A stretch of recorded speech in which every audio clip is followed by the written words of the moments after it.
barrage de Taxed, c'est l'un des barrages en Algérie, c'est l'un des barrages qui présente le moins taux d'envasement en Algérie, à Choura, parce qu'il a un bassin versant à couvert végétal dense.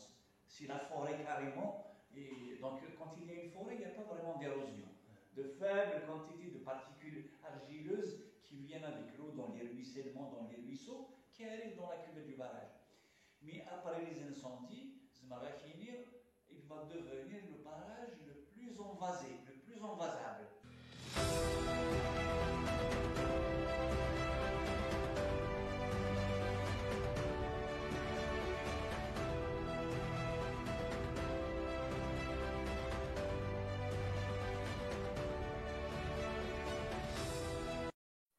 غاساكن لي زوتوريتي قدشنت سواطاس يوكن سيجهدنت لي كاباسيتي نو باراج نتقصد لا معنى إلا فلاس ان كرون دونجي يسيدي لاث مسني ثمقرانت ن 2021 سكن فزوني لونفازمون سي تاكسيليري سواكال دي تصوبون القوة غار داخليس أكال إدي تساسن سك ثغالتين تعرث مسي avec le grand risque ad yatcharo barajagin ذاكال ذيك سكوسناكي كان إدي تدون يوكن أنفهم ذا شوت exactement le danger نمسلايد أكد مس عمروش فاريد enseignant chercheur à l'université de Tizi Ouzou et laboratoire de géodynamique des bassins sédimentaires de l'université de Bab Zouara.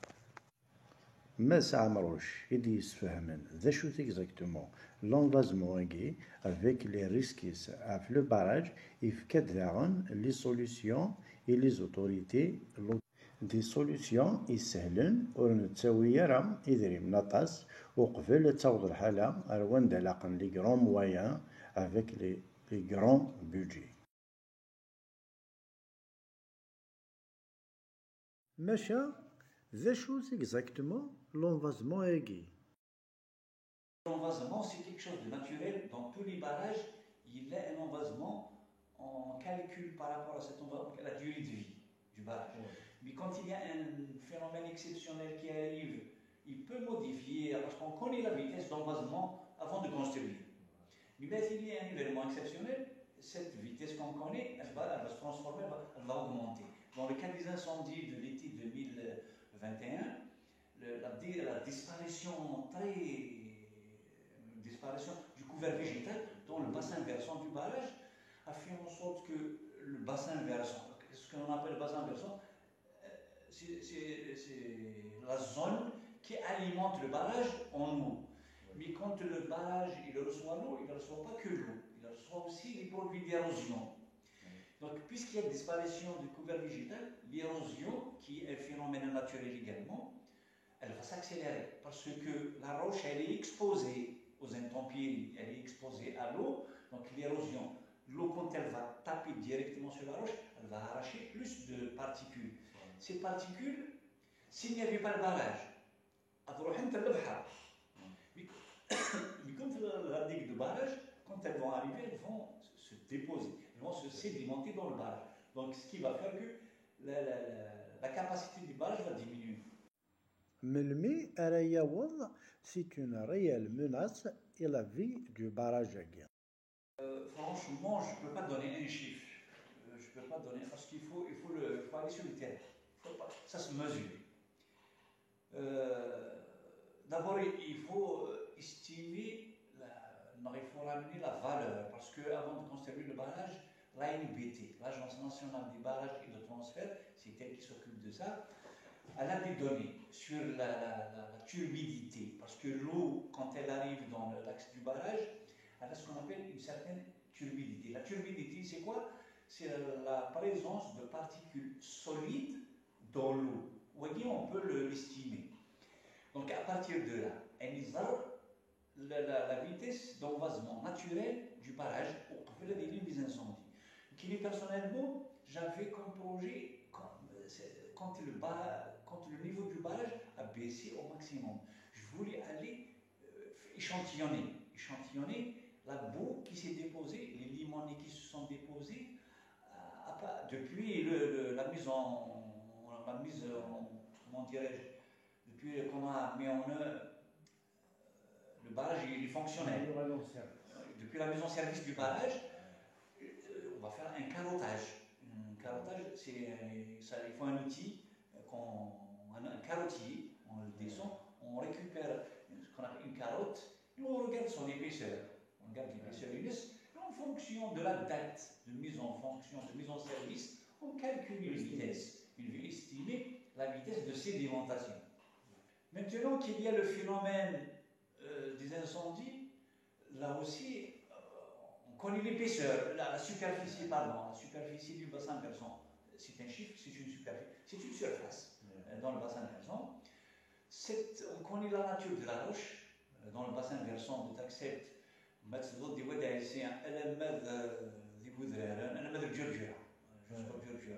Il y a d'autres affluents qui viennent d'Izwadia, il y a des affluents qui viennent de Sifr Verkmouch, qui viennent du côté de Gilava, Grat Frah de Thienni, Abbas, Sifat Abbas, ils se font c'est des particules solides.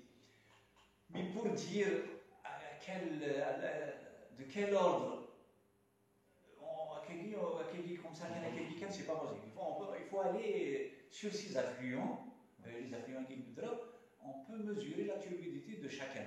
Donc on va comparer avec ce qu'on connaissait avant de Nefk. Mais ce qui est évident, c'est quelque chose de simple, c'est une question de bon sens. Le fait de faire disparaître le couvert végétal, parce que le barrage de Taxet, c'est l'un des barrages en Algérie, c'est l'un des barrages qui présente le moins taux d'envasement en Algérie, à Choura, parce qu'il a un bassin versant à couvert végétal dense. C'est la forêt carrément, et donc quand il y a une forêt, il n'y a pas vraiment d'érosion. De faibles quantités de particules argileuses qui viennent avec l'eau dans les ruissellements, dans les ruisseaux, qui arrivent dans la cuvette du barrage. Mais après les incendies, il va devenir le barrage le plus envasé, le plus envasable. ذا شو لي سوليسيون إقلاقا إواكن نسوخر لو دونجي إقيا. À l'époque, personnellement, avec d'autres collègues, on a suggéré de dire aux citoyens, aux propriétaires de ces terrains qui donnent sur le barrage, de faire ce qu'on appelle des fascines. Les fascines, c'est quoi les fascines? Les fascines, c'est une sorte de banquette. Pour tous les talus qui ont certaines pentes, on construit des banquettes avec du bois. Les branches d'arbres ni brûlées, tout ça, on les plante des rames, on crée une certaine barrière comme ça avec des morceaux de bois. La terre, le sol, quand il va être érodé, il va trouver un obstacle, il ne va pas aller plus loin. On protège le sol parce que c'est le sol qu'on fait l'agriculture. On diminue la quantité de sédiments qui vont arriver dans le barrage. Il y a d'autres moyens de ralentir cet envasement, cette érosion. Toujours l'ANB ou les services de l'eau, ça a la possibilité ou le devoir même. Un barrage, quand on le conçoit, on sait qu'il va être envasé. Avec le temps, il va être envasé. Mais on essaie toujours de ralentir cet envasement par des moyens très simples. À l'amont du barrage, on peut construire ce qu'on appelle de petits bassins de décantation. Les différents affluents. Tous les affluents qui alimentent la cuvette en eau, on construit de petites digues. Ça ne demande pas de grands moyens. Avec de la pierre, des amas de pierre, on fait des tu fais un petit qu'est-ce qui va se passer dans son bassin? Il va y avoir la matière solide qui va venir avec l'eau, elle va se décanter. Elle ne va pas aller directement à la cuvette. Une petite cuvette, comme ça, en amont, c'est plus facile à désenvaser, à vider. إلو كان أكو لي سوليسيون أكيو تواخذها من تارا. Il va s'envaser, parce que ça nécessite des moyens très énormes, onéreux, pour désenvaser un barrage, il faut un bateau spécial qui fait ce qu'on appelle le dragage. Ce dragage, ce n'est pas quelque chose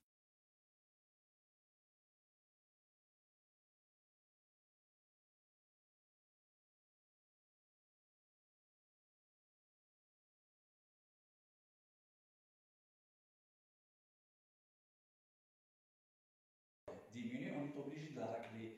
Et dans un port, c'est facile. Le bateau d'Icham, c'est tu le pompes. Ça prend du temps, effectivement. Mais il va pomper, il va éjecter cette boue au large.